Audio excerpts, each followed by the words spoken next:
Notre rendez-vous à Saint-Pierre cette semaine et ce soir, rencontre avec les clowns de l'association Éclat de Lille au CHU Sud. Depuis plus de 20 ans, ces comédiens professionnels apportent sourire, légèreté, bienveillance aux enfants hospitalisés.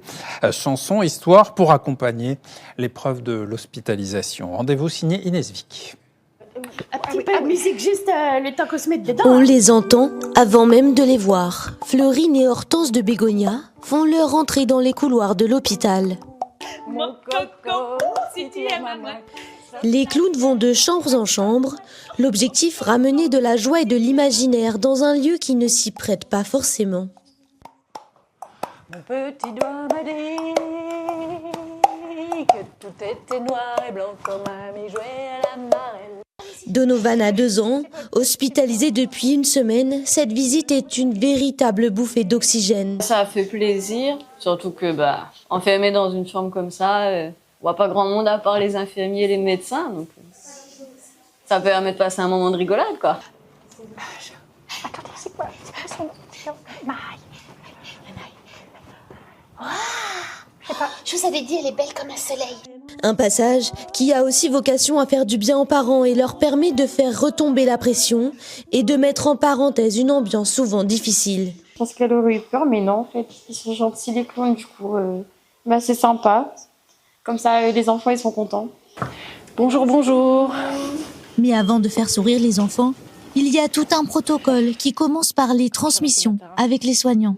Pour savoir comment vont les enfants et comment intervenir au mieux dans leur chambre de manière adaptée.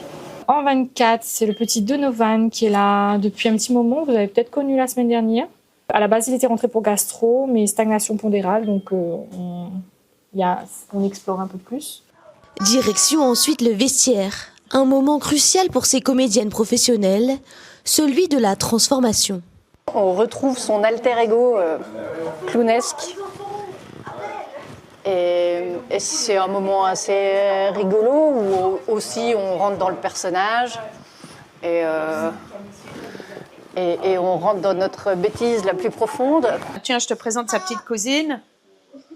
Voilà, la cousine d'Hortense. Hein, on voit bien qu'on est de la même famille, hein, évidemment. Tais-toi. Bah oui, non, je t'emmène pas ce matin, tu fais trop de bruit. Hop, on va chez les petits. Hop.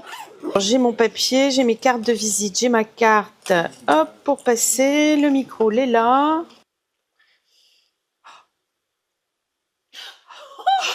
Oh, Fleurine, ça fait longtemps. Les clowns font partie intégrante des équipes médicales en participant à la prise en charge globale du soin des enfants hospitalisés. Avec leurs histoires, avec leurs rires, en fait, à faire partir l'enfant d'autre chose. Hein. C'est une forme, nous, on a des personnes aussi qui font de l'hypnose pour nous aider, mais les clowns, c'est vraiment cette forme-là, cette forme de soin autre, qui permet en tout cas à l'enfant de vivre mieux les choses. Hein. Et pour nous, si eux le vivent mieux, nous, on le vit mieux, enfin, ça se passe beaucoup mieux pour tout le monde. Chanson, magie ou improvisation, chaque intervention est adaptée à l'enfant et à ses besoins, avec des bénéfices qui vont bien au-delà des rires. De la part des soignants, on a le retour que les enfants, en général, sont après un peu plus apaisés. Les sonnettes sonnent un peu moins.